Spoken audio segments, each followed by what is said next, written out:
All right, welcome into week 13 of college football. This is BTB Analytics. We are down a man, but we got a ton of games, insights. We're breaking down the college playoff. We're breaking down a bunch of games this week, what the model has, and we will get into it right after this. Give a damn about a hater when I feel like it. Not today, not today, not today, not tomorrow. Get out my way, please. I'm trying to get paid. Welcome in, everybody. Thank you for those that are hanging out with us live. Thank you for those that are tuning in a couple of days after. We are BTB Analytics. I'm Seth. This is Steve. We're down a man. I have to do the obligatory, man, this is flying by. It's week 13. Yeah, exactly, right? And it is flying by. I think we basically have 2 real weeks. We're going to have a different aspect of postseason play. And, bowl season will look a bit different because we'll have the playoffs, but we still pretty much have 2 full weeks where we're going to be able to bet a bunch. And so we're going to do a little bit different this week. We're going to talk about some of the big games. Don't you worry, but we are going to focus on where the model is showing the most value so we can break down some of these games and kind of give you guys the most value. So without further ado, we're going to start off. I want to say Friday Night Lights, but this matchup is maybe more like a high school game than it is a college game. We're talking Purdue, Michigan State. And man, Steve, when I'm breaking down the numbers, this is forecasting to be an ugly, ugly, just classic Big Ten game. Maybe 2 of the more hallmark names in that Big Ten brand. But I want to start with you here. Model is making this number 13. We were able to bet actually a 14 at open.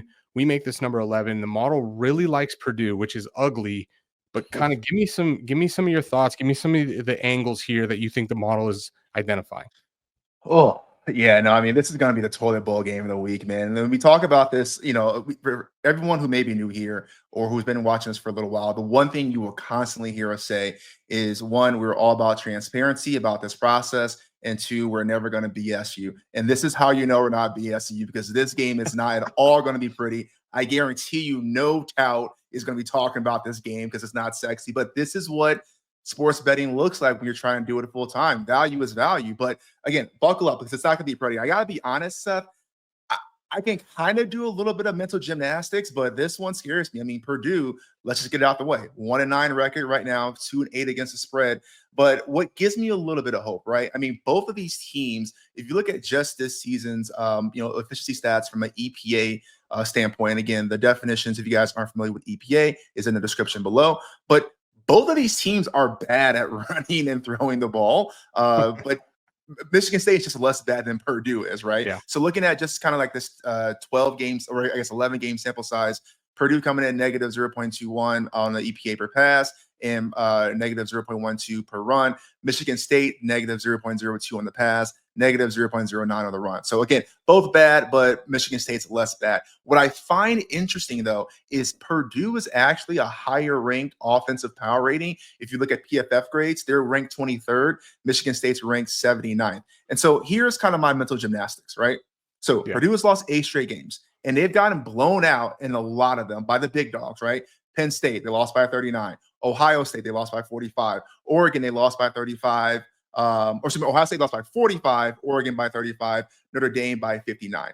But they did hold their own against Illinois, and they lost, 50-49. Now, I do want to say Ryan Brown, the quarterback for Purdue, he's a backup. He played that game, so it's not a Hudson Card. So a little bit of grain of salt there. But what I'm looking at here is Michigan State is not nearly the defense that Notre Dame, Ohio State, Oregon, all those teams are. And so we've seen this team put up points in other matches. It's kind of been few and far between against the big dogs, but that's not Michigan State, right? I mean, you look at Illinois, they gave up 49 against them, and Michigan State isn't really some world burner that we talk about on the defensive end. So I think the game script has to be that you've got Ryan Brown in there. You've got to put up points. I trust Purdue more to get into a shootout than I expect them to stop Michigan State. And so if they can put up points in a somewhat paceable fashion, then I think they cover here. I'm not saying Purdue's better than Michigan State. I'm just counting them not being 13 points worse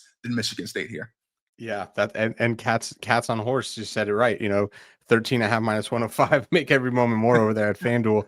Yeah, and let's put some rankings so you can see the raw statistics.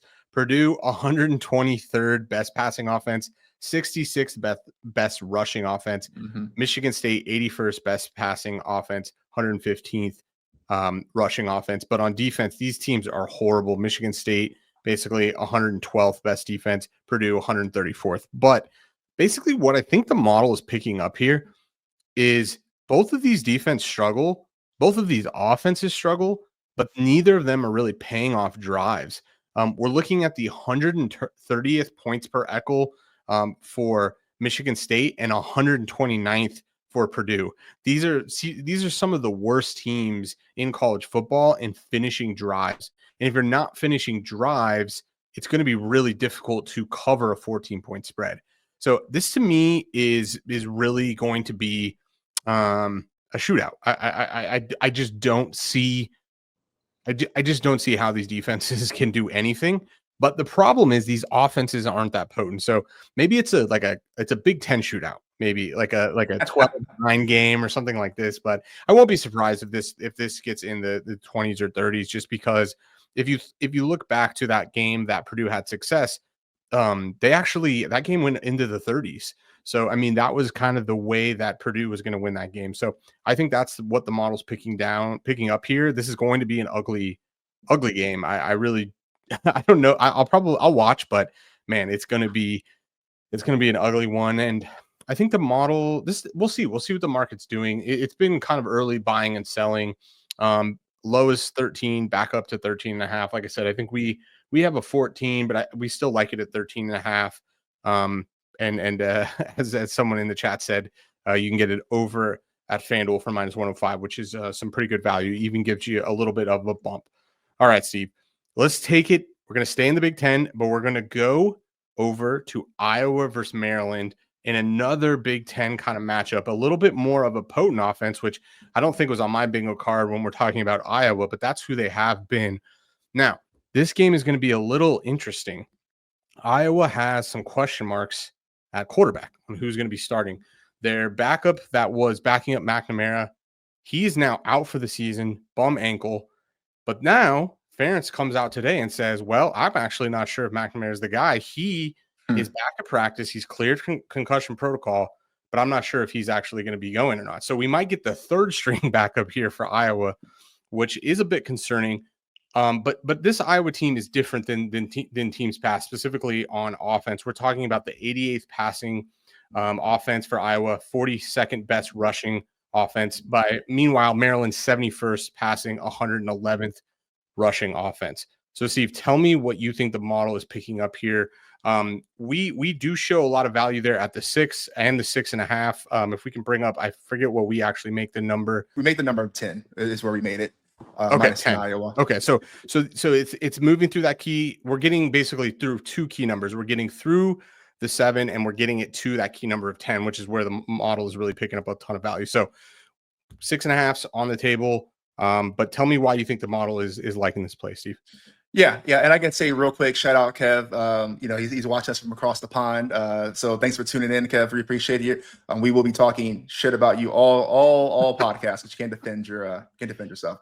No, but listen, I do like this pick. Unlike the last one, this one does feel a lot more natural to me here. So, quarterback be damned, and that's a good point about coming in and who's making that quarterback play. But for me, it's going to be run the ball, right? This is Iowa's bread and butter. They run the ball more than average. They're better at running the ball, and they lean into that. So for me, regardless of who's playing quarterback, it's got to be Caleb Johnson running the ball here and really putting the team on his back. He's tied for third in the country in rushing yards, fourth in rushing TDs, and he scored a rushing touchdown in every single game. Now, with that being said, Maryland will be the best run defense that Iowa's faced this year. But what I think is the model's picking up on here is defensively, their Eckel rate is pretty high. They're allowing teams to drive on them, and that can be problematic against this Iowa team, because Iowa Hawkeyes are 16 for 16 in red scoring opportunities this year. Now that is with Brendan Sullivan on the quarterback, so we'll see what that looks like. But 14 touchdowns, 2 field goals, so they're paying off those drives. And so if Maryland can't stop them, Maryland's letting them get into their 40 and then into the red zone, Iowa can score points and put points on the board there. And then Maryland throws the ball a lot, but I think a big part of that is because they've been down a lot of these games, and I kind of expect a little bit of the same kind of script here. They lost by 14 to Rutgers, they lost by 21 to Oregon, by 25 to Minnesota, and by 27 to Northwestern. So, I mean, this is kind of a recipe where you can see Maryland kind of get back into this rut they've really sort of been in all year long. And then the final thing that I'll say is going back to Iowa's defense, because, listen, sexy quarterback be damned this year. When we think of Iowa football, we think about Iowa defense. And not only you can see their defensive EPA and their defensive echoes, but they are a turnover machine. They've forced 20 turnovers in their last 10 games, 14 interceptions, 6 fumble recoveries. They lead the Big Ten in turnovers, and I believe they're 14th. No, I'm sorry, they're 10th. They're 10th nationally in turnovers. So This is kind of a recipe where you have Maryland and Billy Edwards who's throwing the ball because that's who they are against a defense that's really good at stopping the pass and causing turnovers in the air. I mean, this can get out of control pretty quick. So I do like the -6 for Iowa. I feel a lot more comfortable with it. Yeah, and one thing I thought was an interesting stat, you hit the head on the nail that Maryland's rush defense is actually quite good. We have them in number 9th in our database. The thing I found interesting, though, is Maryland's pass rate over expected for their defense is 36%. So when we look at Maryland's pass defense, they're 120th worst pass defense. So those two numbers are interesting, because to me, what that's reading is, are we sure they're not good against the run? They're just so bad against the pass that teams are like, why would I even bother running the ball? Because those two numbers, are just clear that teams are identifying where they are weak and they are gashing them there. Like I said, 36%. Teams are throwing on this team 36% more than they average and than an average team would. So they're just basically saying, you could stop our run. We're not even going to try.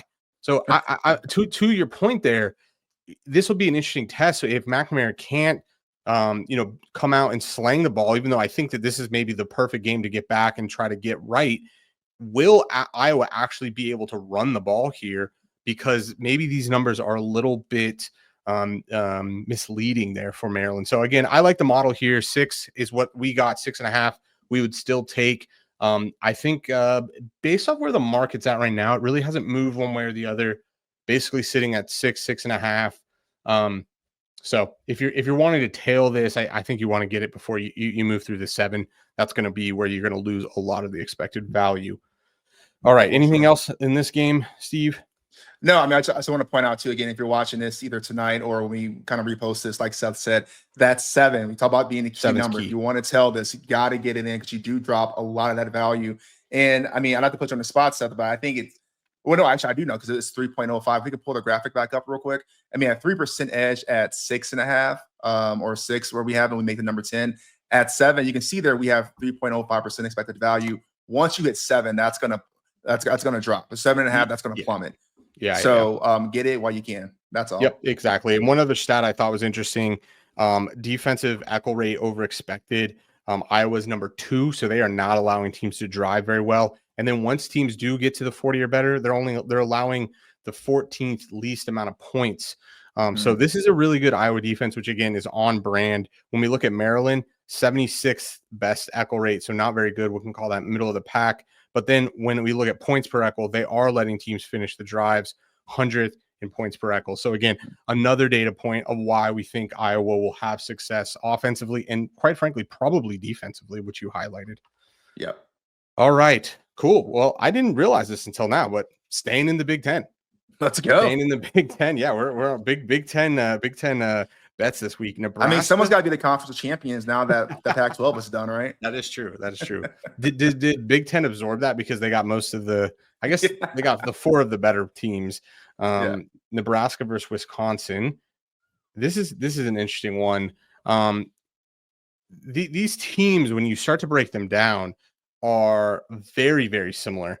We'll talk about some of the specific stats, I think, where the model is picking this up. But basically, market right now is sitting at +2.5 for Wisconsin, where we think there's a ton of value. We think Wisconsin should be favored in this game. That's where we bet it. So +2, +2.5, I think are great bets for Wisconsin. We would obviously support a money line bet there for Wisconsin. We tend to just stay with the spread markets, but the math would be in your favor there. Steve, talk to me about why you think Wisconsin is being the play here from the model when Nebraska's kind of been red hot coming into the season and then they've fallen off a bit. Is this, potentially people would be looking at this as like, oh, this is the week for Nebraska to get right. And I believe this is at home for Nebraska. It is. But I know for a fact the model doesn't take this into account, but let me start there.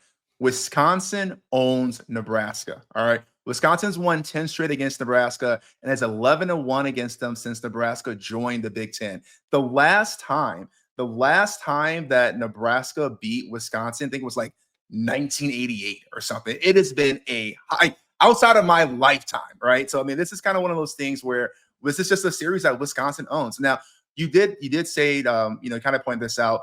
Defensively and even sort of offensively, these teams aren't really that different statistically. I think the one difference is offensively, Nebraska does have more big plays. They do kind of get drives into their opponent's 40 because their offensive echo rate is much higher. But when you look at Wisconsin, what I'm expecting them to do is set the tone defensively early. This is what they've been doing all season. They have allowed just 20 first quarter points all year. And just they're averaging about 7.4 points per game in the first half, right? So they set that tone early. I think you see more of that happen this week. Yeah, we talked about Dylan Raiola in Nebraska and how that offense looked amazing in the beginning of the year, all the Patrick Mahomes Jr. Quotes and comparisons, but they've since come down to earth and they've come down quite hard. I like Wisconsin, and like you said, in the money line, we support this from the model standpoint in terms of looking at the raw number there, or looking at the spread number with the model regression or the market regression. But I like Wisconsin money line here. I think the +2.5 is a lot of value because of that. Obviously, you'd want a 3, right? You sleep a little bit better at night with 3.5. But I think +2.5 is fine because this is a game Wisconsin will just win outright. Yeah, I mean, our raw number here is Wisconsin winning by 7.5, so basically a touchdown. So I mean, we do show a lot of value there from that standpoint. Yeah, I mean, you saw the numbers there. They're a very similar team. I think one dig a little bit deeper and say, okay, well, if there's similar stats, why do we lean in the direction of Wisconsin? I think there's two really important stats here that the model is taking into considerations. When we look at the offensive and defensive points per echo, we see that basically Wisconsin is picking up a point in each of those. What do I mean by that? If we look at offensive points per echo, Wisconsin is 49th versus Nebraska 118th, and that's 1 point difference per drive that Wisconsin is scoring more. But then when we look on the defensive side of the ball, Wisconsin is 19th in defensive points per echo, whereas Nebraska is 40th in defensive points per echo. Again, a full point difference on the defensive side of the ball. So basically, every drive Wisconsin has an offense, they score one more point, and then every drive defensively, they give up one less point. So pretty much every time Wisconsin's on the ball, they're a little bit incrementally better. And then the one thing I think is important here when we look at strength of record, when we look at Wisconsin, they end up being the 43rd highest strength of record. What does that mean? Strength of record is how many. What is the probability that a top 25 team would have the same record as that team if they played it? And when we look at strength of record, Wisconsin is 43, but Nebraska is 57th. So Wisconsin has had a tough schedule and they have performed a bit better than Nebraska has in a similar schedule. So, for me, I think that's what the model's picking up. And these are all, classic Big Ten matchups. So, these could look pretty ugly. I'm sure they won't be sexy, but yeah, I think it's a good play here. Obviously, we played it, but I don't know. Are you bold enough to take the money line there? Yeah, and actually, it's funny you say that because Cats on Horses has a question here.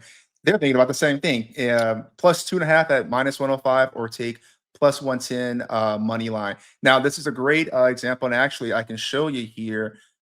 We use Unabated, so shout out Unabated. They do have a line comparison tool. So if you use the code BTB, you get a 5-day free trial. But you can see here, Cats and Horses comparing +2.5 at -105 to essentially a spread of 0, right? At +110, the 2.5 is a better line. If you can get money line at +112 or better, then I would take the money line. Otherwise, you'd want to take the spread. What if you get a -1 for the spread? If you get a -1 for second line. Oh, yeah. The So second line. you get a -1 for the spread.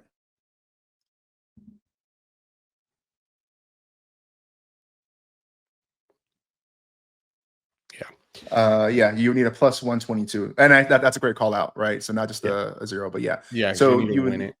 yeah. So you need a +122. So at this point, again, at +2.5, yeah, you can do that. And What again, Cats and Horses, code BTB at unabated, 5-day free trial. Go nuts this weekend comparing those lines, or go nuts now comparing those lines. Honestly, yeah.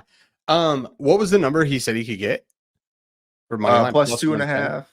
Plus 110 money line. Oh, sorry, yeah, plus, yep. So one, shop the line. You could use BTB on unabated to look at the odd screen because you can get a 115. That calculation you did is a bit of a different calculation, right? Because that'll tell you which one is better value comparing those two.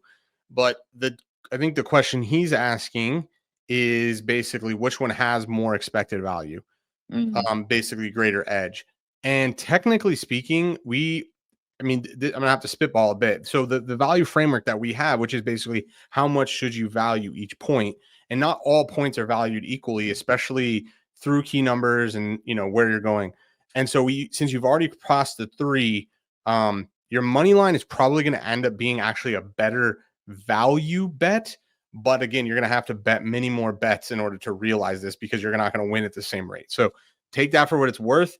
But if you want to be bold and take the money line, plus 115 looks to be the best number in the market. So, I mean, like I said, the Caesars had plus 115. Yeah. So I don't know. I'm probably not bold enough in this spot. But Ooh. All right. what? I've only known you to be the bold and the brave. Oh, really? Yeah. No, I know you're getting older, you're getting wiser, more mature. I get it, man. I mean, you could say it's alt season, like an alt here instead of money line. You could play like a 2.5, like a plus 2.5 or minus 2.5 Wisconsin. If you're really bold, minus 6.5 is a good alt, and you're going to get way better than 115. Yeah. I don't know. Yeah, this one for me is just the model would support it. So Okay. I don't know. We'll see. Well, these are like usually late week decisions for me how I'm going to play like alts. Yeah, But it is how a many candidate. Bud Lights am I deep? Or Coors Light. Yeah, I don't know. This one just feels, I don't know. All these Big Ten games are just gross. I feel like it's gonna just be rainy, gray, and cold, and I can just like put myself. It's gonna be like 3-5 somehow in that game. Yeah. Yeah, exactly. All right. Finally, leaving the Big Ten, we are headed to ACC country. We have SMU, Virginia. We are on Virginia plus 10, plus 9.5, whatever you can get either of those. We would support Virginia here going up against SMU. This is the week of the dog for sure for us. SMU coming in 10th best passing offense, 61st best rushing offense. Virginia 112th best passing offense, 59th best rushing offense. Now, the interesting thing here is they played pretty bad against Notre Dame, but that box score was a little bit misleading. But I think we have to give credit where credit is due. Virginia, they exemplified exactly this stat. 108th in point in Eckel rate, so allowing teams to get to the 40 or better, but 29th in points per Eckel. And that is the very reason that box score didn't look as bad as it was, because they didn't allow Notre Dame to score twice in the red zone and Notre Dame missed a field goal. So because of those reasons, they were actually able to cover that game. And I think that's one of the major driving statistics here. If you can, you look at actually how these teams perform, I think it comes down to the defensive side of the ball for Virginia.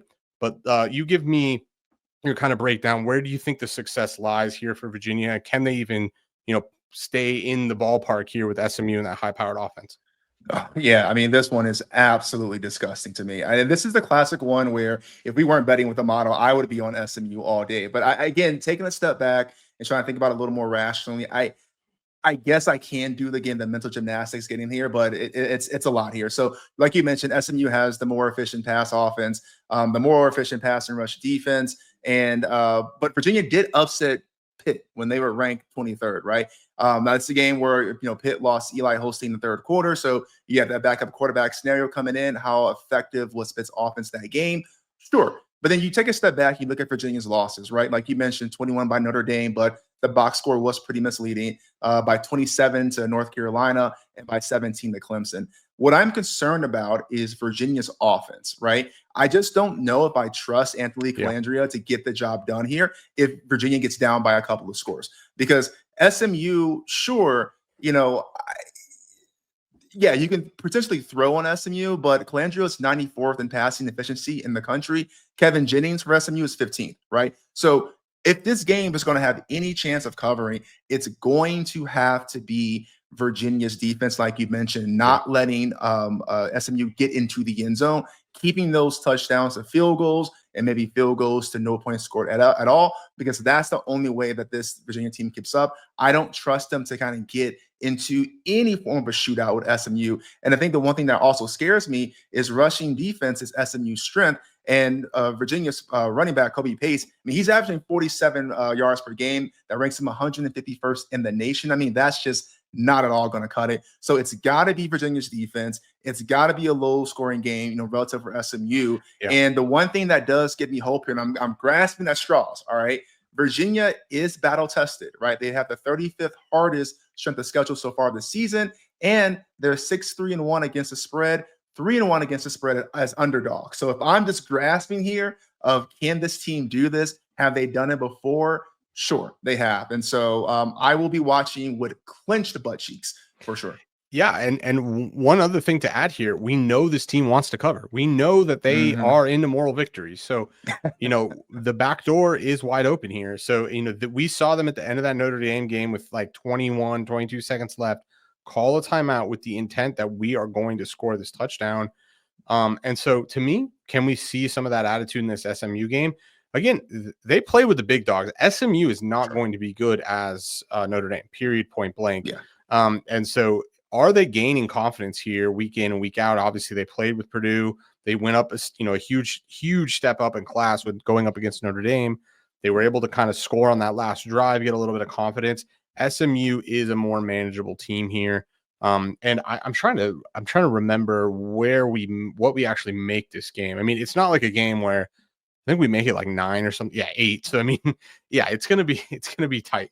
It's gonna be tight. We're basically saying it's somewhere in that 1.5 possessions. Miss PAT can get us here. A bunch of field goals can get us here. So that's what we are holding on hope for. Okay, last game we're going to talk about, and it's a big one, and I guess it's fitting for this episode. We're going back to the Big Ten, baby. Indiana versus Ohio State, one of the biggest matchups of the year. Indiana is just blowing through teams. Definitely, obviously, just over expectation, in my opinion, here. Undefeated. Ohio State coming in. They were the number one team to win it all going into the season. And here we are, one of the biggest marquee matchups. I don't think that was on anyone's bingo card going into the season. Indiana, number one best passing offense in the nation, 55th best rushing offense. Ohio State, fifth most passing efficient team, 5th most rushing efficient team. Steve, tell me why Ohio State is going to beat the shit out of Indiana. Oh, baby, I will love to tell you why. Okay. I want to make a correction from earlier because I had this stat mixed up for the Nebraska game. Indiana is a team that hasn't beaten Ohio State since 1988. Never in our lifetime have we seen Indiana beat Ohio State University. Ohio State owns this all-time series 80-12. With 5 ties sprinkled in there over the course of the series here. Now, Indiana's coming off a bye. You can say, hey, they've got that extra week to kind of game plan for what will be the biggest game in the season for them so far.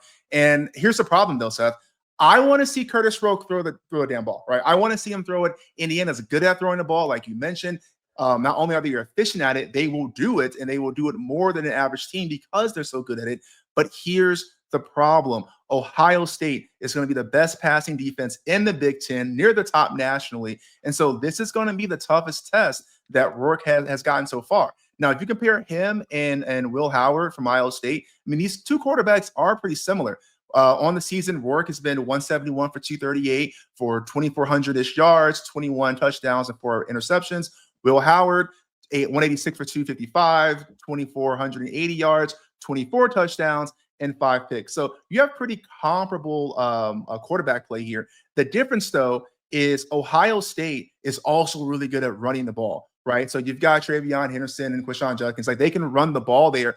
Indiana's not bad, but they are nowhere in the same stratosphere in running the ball as they are in throwing the ball. And so if you get Curtis Rourke into some kind of trouble, you shut him down and make this team a little more one-dimensional, I don't know if Tyson Lawson and Justice Ellison can really put the team on their back here. And there's 2 big things that concern me about this game, right? So we already talked about the differences in the stats here, but Ohio State is number 1 in the country in red zone offense and number 2 in the country in red zone defense. So you've created a scenario where you can see Ohio State finishing drives and preventing Indiana from finishing those drives. IU cannot settle for field goals in this game. That's just not going to cut it. No. And then the last thing I'll say is team talent, right? I mean, and this is something that you kind of harped on, I think, a couple of weeks back. And I'm not sure, do we have the team talent on the graphic here? Yes, I think it's the very last column. Team talent. Yeah. Okay. So you see this team talent score 998 to 668. And why do we care about this, right? I mean, we've said all throughout the season, don't forget these teams have dudes. I mean, use that example when we're talking about Michigan, right? And you saw Indiana was 14.5-point favorites against Michigan. Michigan's having a struggling season, certainly by their own standards, right? Coming in around 5-5. But you look at that game, sure, Indiana got up by as much as 14. So depending on when you got that line, you either never were covering in that game or you were just barely covering in that game. But you saw what Michigan did in the second half to make that a 5-point game there. And they had a chance to tie it up because Michigan has dudes, right? And so no matter how bad you're playing, this is what happens when you start facing very stiff competition. And I think it's going to be more the same with Ohio State. I think the difference is Ohio State's going to continue to put it together like they've done all season long, except for that one game against Oregon. And this can get out of hand pretty quick. But you said it there, against Oregon, who is the 4th best talented team in the nation. I mean, these are the big guys playing the big dogs. Like, this is what it is. To put rankings on that, Ohio State on those ranking numbers, 3rd best roster in the nation from 4- and 5-star recruiting and overall talent. Indiana. Well, actually, let's start with Michigan. Michigan was 16th, okay, on that list. Indiana, 51st, okay? This is a different level of competition, and we can see that through the strength of schedule. Ohio State, 28th hardest schedule. Indiana, 106th. Now, credit where credit is due. When we look at strength of record, basically, again, looking at how well these teams have performed in that record, Indiana improves all the way to 6th, meaning they are dominating the record that they've had, but it's not a hard schedule in which they're doing it. So I'm with you here. The raw model number is 17.5. You could argue alt season here, but I mean, you'd probably not want to take anything more than a 13.5, maybe a 16.5. You want to go crazy. I think this is OHIO all day. I fear that Indiana somehow wins, and people are going to like bet their mortgage when it comes to playoff team time. And, you know, because this Indiana team, I think it's just ripe for regression. We haven't seen anything like this in college with the transfer portal, but we haven't seen anything like this where, I mean, we have seen upsets. Of course, upsets happen. Can upsets happen here? 100%. I just don't know if this is the team you think you're buying. Like, cover, maybe. Win, I'm not sure for Indiana. But my money would be on Ohio State. Yeah, no, I totally agree here. And this is one, full disclosure, I have sprinkled a little bit. And I think I might sprinkle in on the 16.5 too. I got to look and see what the numbers are there. But I do want to hear cats on the horses. I do want to hear in the chat. You said you double dipped here. I want to know what you got here. Some futures on Ohio State and what else you got there. But I'm with you, Seth. I mean, don't get me wrong. I love a good Cinderella story. I want nothing but anarchy and chaos by the time we get to the final selection for the CFP. But you got to be a little realistic here. I think this is kind of where the clock strikes midnight for a good Indiana team. Love what they're doing, but I think this may be too much. Yeah, and who knows how the Big Ten plays out? Can they still go to the playoff and do all that? I don't, Sure. maybe, but look, Kirk Cincinnati, he just signed an 8-year contract next year. This is a team that is going to be good, and probably next year they're going to be really good because now they can recruit a little bit better than they could before, and the portal now can become their friend even more so because now the dudes want to go to Indiana because they're going to be able to get playing time and they can kind of start over this kind of start a new leaf with this momentum they've gained. And so next year, I won't be surprised if Indiana goes from 51st best roster to 20th best roster. But again, this year, they do not have the quality of dudes. And we saw this. I'm not saying Indiana is as bad as Liberty from a talent standpoint, but when Liberty played Oregon last year, it was a slaughterhouse because again, why? It's not that Liberty's not good. It's that when you look at every single position down the whole roster, every single player on Ohio State is better than Indiana. So that's our take. That's the model is spitting out. Ohio State would be value there. The problem is it's very minimal value. It's basically like a break-even bet, or you can see there at the 11. Now, as the market keeps buying, our numbers become more favorable, right? Because we're regressing to our large 17 number, and as the market agrees with us, we kind of converge to a consensus. So that negative expected value that you're seeing for Ohio State is basically shrinking and shrinking and shrinking at this point. But to be honest, it's never going to get to a spot for us to bet it via our criteria, unless you believe the raw number and you want to take the market out of the equation, which maybe you do, maybe you don't want to do. Yeah. I actually am getting a phone call here. I've heard, because we had so many Big Ten games, the BTB analytics now stands for Big Ten analytics. All right, so we're in here now. We're changing the first BTB, the Big Ten board analytics. There you go. I love it. Well, in a past life, I lived in Indiana, so I've actually been to Purdue and Indiana. I got to give it to Purdue. I think they had the better of the campuses, but Indiana gets quite gray. I think maybe I just had a bad day when I went to IU. So, all right, we're headed into the landscape. What are we doing? Landscape or landscape. All right, so we reran the power ratings. This is kind of where we're at. We see Notre Dame still sticking out there. They've had obviously a bunch of just dominant wins, quite frankly. Even last week was a little less dominant than the box score was less dominant than the actual game. But I want to run through the ESPN playoff rankings because they just dropped and kind of get your thoughts here. So in first place, we have Oregon, number 2, Texas, then Miami at 3rd, Boise State, number 4. 5 is Ohio State. 6 is Penn State. Interesting there. 7, Indiana. 8, Notre Dame. 9 is Alabama. 10, Ole Miss. 11, Georgia. 12, BYU. So one Big 12 team. Boise State is number 4 somehow. That seems. Can I get your reaction on that? Yes. Yeah, that's wild. Wait, what? This can't be right. I'm on ESPN's website, ESPN, the updated CFB bracket, and it has Boise State at number 4. I must be missing something. That cannot be right. It can't be right. And also, how is Miami still number 3? Yeah, this can't be right. This is on ESPN's. This is on ESPN's website. I'm trying to get a date here. November 19th. That's today, isn't it not? Yeah. Wow. The ESPN. This might be fake news. I don't know. We'll. Yeah. We'll roll with it. I'm gonna keep looking. Week 13, 12 CFB bracket projection. Is that something different? This is not good podcasting, but that's what it's showing on their website. Okay.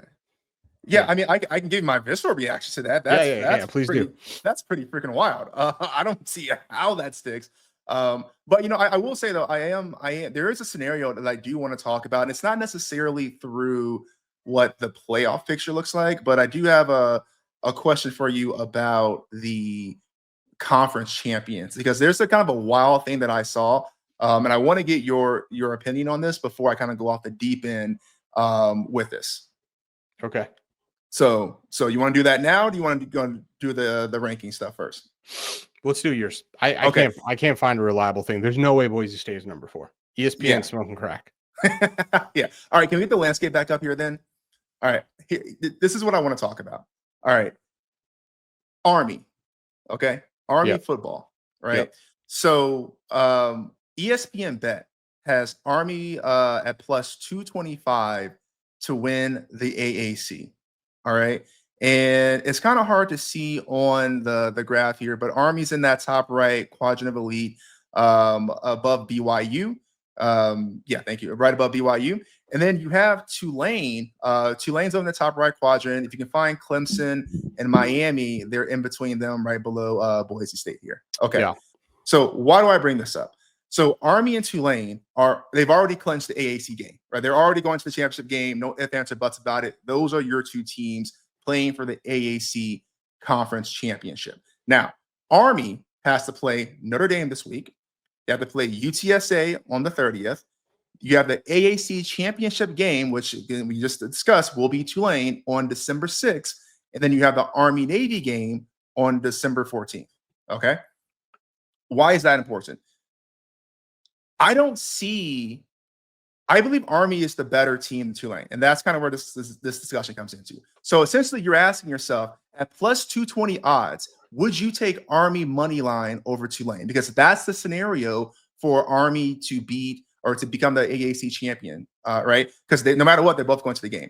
Now, in terms of making the CFP, right? So the highest ranked conference winner is going to get that G5 spot. And so Boise State right now has that slot. They have to play Wyoming and Oregon State in the regular season, and both those two teams are trash. So Boise State should have no problem whatsoever. Then you have the Mountain West Championship game. Boise State will either have to play Colorado State or I believe UNLV, depending on how things kind of shake out in the last few weeks here. So Boise State, it's really their spot to lose. You can make an argument about the championship game. Army's probably going to lose to Notre Dame, right? So if you have two one-loss teams, it's going to be Boise State's spot unless something crazy happens, right? And then really that craziness is Boise State loses the Mountain West Championship game. So all this says, you hear this narrative about Army-Navy game. How big is that game going to be? Because if Army goes into the playoff, then that's how many straight weeks of football. Are they going to try to rest some starters, things like that? And my thing here is, even if that happens, it's not the AAC championship game. If anything, if Army's like, hey, let's be strategic about this. Let's try to, if we're not going to try to run the table, if we don't believe we're going to get to the playoff, if you wanted to rest players, UTSA is a game that rests players. Again, I'm not saying that they will, but that game is inconsequential if Boise State does what it's supposed to do. Now, I think in the real world, you're going to see Army play their starters for all 4 games. But there's something there for they have a reason to play in the AAC championship. They have a reason to beat Tulane. So I'm just confused on why it's plus 220 for them to win the AAC championship when they've already clinched. It's literally Army money line plus 220 over Tulane. And that's a bet I'm taking every day at plus 220. But am I missing something crazy here? You've been big Army, go Army beat Navy all year. I just don't know if I'm Tulane's good. Here. Tulane's good. Like, sure, no problem. This is interesting. I mean, I'm trying to run the Sims here, but I don't know. I mean, basically, I'll have to take a look at the power rating that we have. Sure. For whatever reason, I was trying to pull it up. I don't have Tulane in the data right now. And I don't know why, but I think it's because they're on a bye this week, I'm assuming. Yeah, I don't know. But you're right. I mean, basically, if you can price that game well, and you think that, the true number is plus 150 or whatever, I don't think Army will be favored. I think you would agree. You don't think Army will be favored against Tulane? Yeah. I can buy plus 3 either way. I think that's as far as it goes. You think this is plus 3? Army versus Tulane? If that's your assumption, then you have to bet plus 220. Yeah. I mean, what's your mental model? You have to just spitball. It's far from the head. I don't know. I don't even think that's why I built a real model. I can't even like, if you give me like one second here, I can get a number. But yeah, I think if you work with that assumption that you highlighted, you have to take plus 220. Yeah. And I want to be clear for folks maybe watching. Like, I'm not the only reason I'm making this argument is because Army has already clinched the spot. So it's like normally you would say in any other scenario, you're actually parlaying them winning multiple games to get to the championship game. And that's a No matter what completely different set of happens. odds. Right. That's a completely different scenario. But no matter what happens, this is the matchup. Army can lose to UTSA and Notre Dame, and it'll still be in the championship game. So it really is just a money line bet.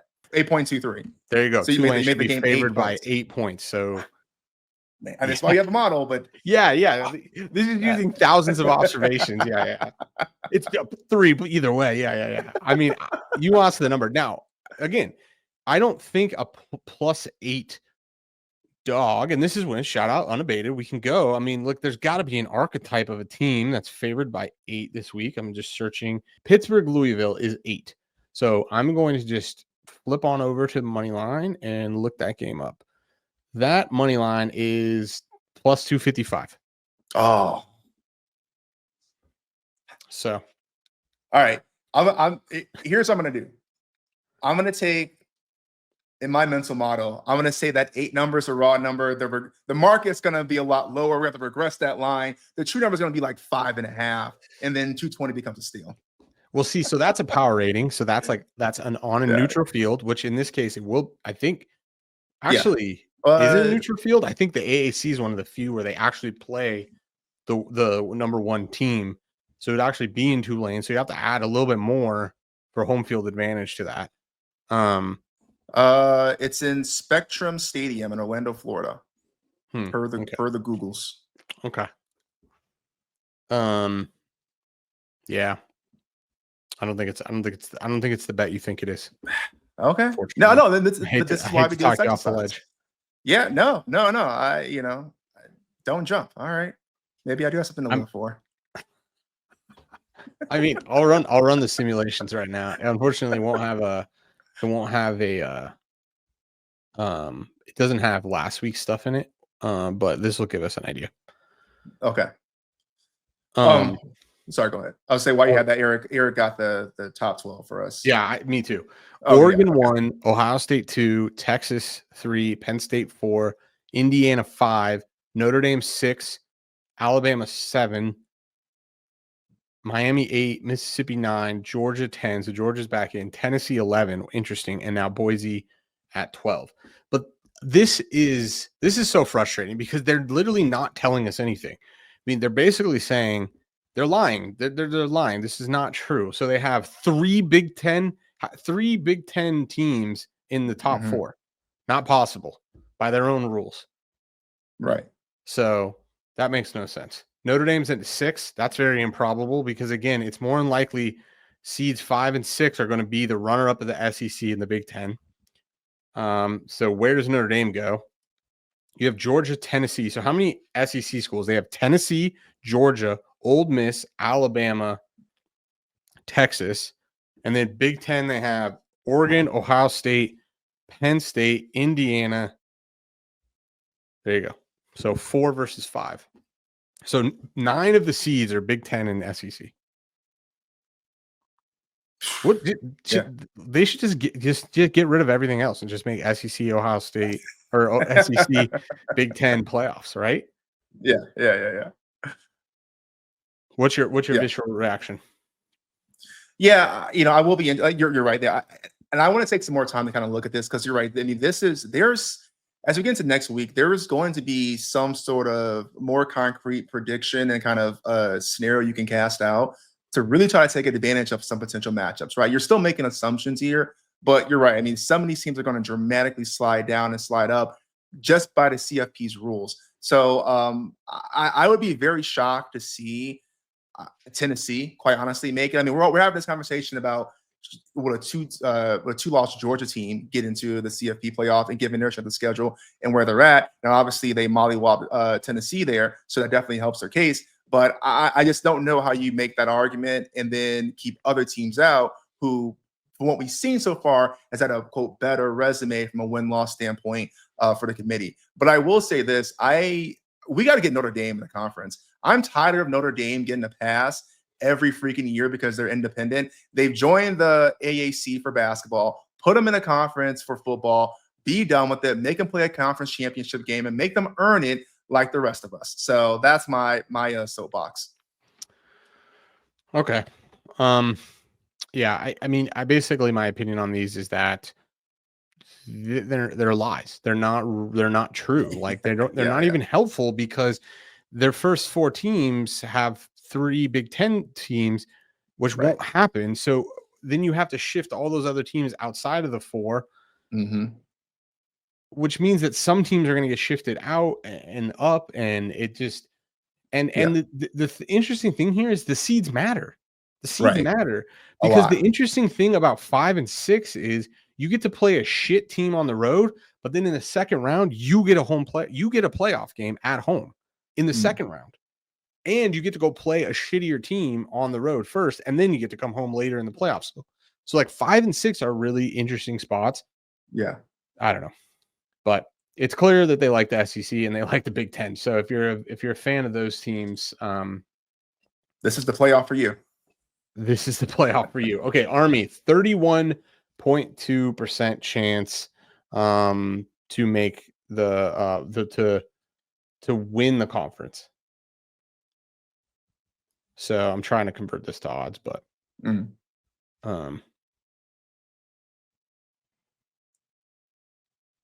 don't know. I don't know what it is. Sure.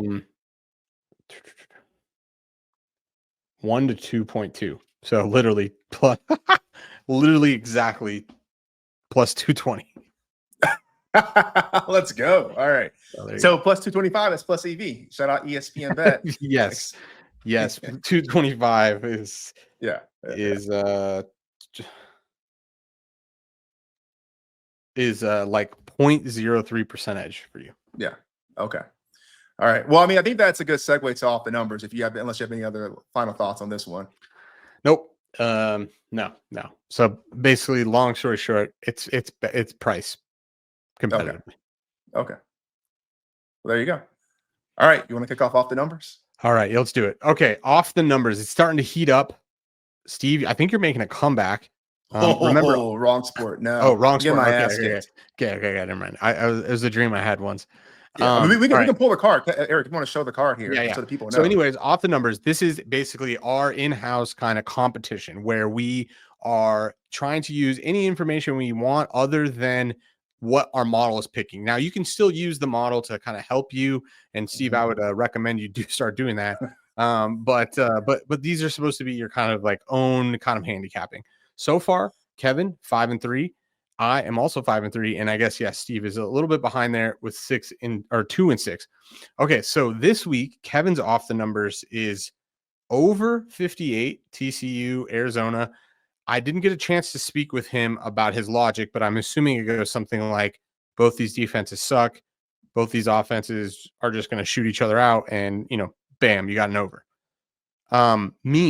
I'm on Penn State 11.5 going up against Minnesota. Our model really likes this game. We make this 19. It's about a 1.7% edge via our model. We just aren't quite there. But I'm going to believe the raw number here, and I'm going to go with 11.5. You can actually get this at minus 107 to Bet Rivers. And RIP, I think my badge of honor, I got another one to add to my chest. I am limited on Rivers, unfortunately for me. But all y'all, I hope you can keep eating over there. Minus 107. I really like this bet. Okay, Steve, you're swinging for the fences. We just talked about Army to win the AAC, but you got them. You're not waiting until then. This is the week. Army money line. Talk to me about it. Yeah. Here's the thing. So I'm 2 and 6. My season's over with. All right. Listen, I'm looking at my roster. I'm looking at my picks, and I'm saying, hey, what do I have for next year? Who can show me something? Who wants to make a play? All right. Now, what I do propose, just to keep things spicy, right? Okay. I'm taking a super dog this week in Army over Notre Dame. And the logic is very simple. Army is a very competitive team. They have they're leading the nation in rushing. Their Bryson Daly he has more rushing touchdowns to the quarterback than essentially every running back not named Ashton Genty for the most part. This is a team that we've seen. This is unlike any other Army team we've seen. And Notre Dame is good for one late season collapse every year like clockwork. I know they've already lost NIU early. The haters will say they've got it out their way. They're rolling right now. They've been dominating. I think they defeated the other military school, Navy, 55-0, something like that. I mean, they've been rolling. Perfect time for it to all come to an inexplicable screeching halt. I'm taking Army to do that this week, plus 520. Now, what I propose here is, because this is a super dog, I think I should get one win for if they win, and then I should be able to convert one loss to a win. Therefore, go from, instead of being 3-6, be 4-5 if Army wins. Otherwise, I'm 2-7. Just to keep things spicy. I mean, Kevin's not here to vote, but if we agree, I mean, we only need 2/3 votes. Like, this should be worth 5 units. You're gonna win five bets. So I think it should be worth 5.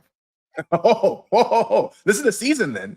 We get to do it. It'll be, we can do win percentage at the end of the end of the season, and then this could be 5 units or 5. Yeah. Okay. I like that. I think a better dog could be Utah. This dog is this is crazy. We make the number 24. Let's do it. This is a different Army team. Yeah, this is the Army team fighting for America. Eric loves it. As opposed to who were they fighting for before? I don't know. This Notre Dame sponsorship deals and ad placement, NIL. I don't know. Okay. I mean, okay. 5. What is it? 525? 520. 520. Use code BTB on Unabated to make sure that you're getting the best odds there. Yeah. All right. I'm down. I mean, is that fair? You get 5. You get 5. Fair. If you win, you'd be 7-6. Yeah, I think that's fair. And we just do win percentage at the end of the year. Yeah. Okay. I'm done. All right. Yeah. We still need to figure out what we're actually playing for. I know. I'm going to be sitting in a Del Taco, I think, soon. I'll be right there with you. So Eric said Kev's probably fuming. Maybe. I don't know. I mean, I guess. Yeah, but and then you're just punished 1 unit if you lose. But that's like the monetary action of what's happening. Yeah, like exactly. Right. So, yeah. Okay, cool. All right. Well, we went over a number of the model picks, but we're going to go over the full card here. And I assure you, it's only more ugly than the games we went over. But we got to do it. We'll recap the model here. So far through week 12, we are 71, 58-1, which is profitable. We're sitting right around 55%, which quite frankly is where we feel like we're going to end up. That's where we expect to end up. Now we have this week and next week, and then conference games.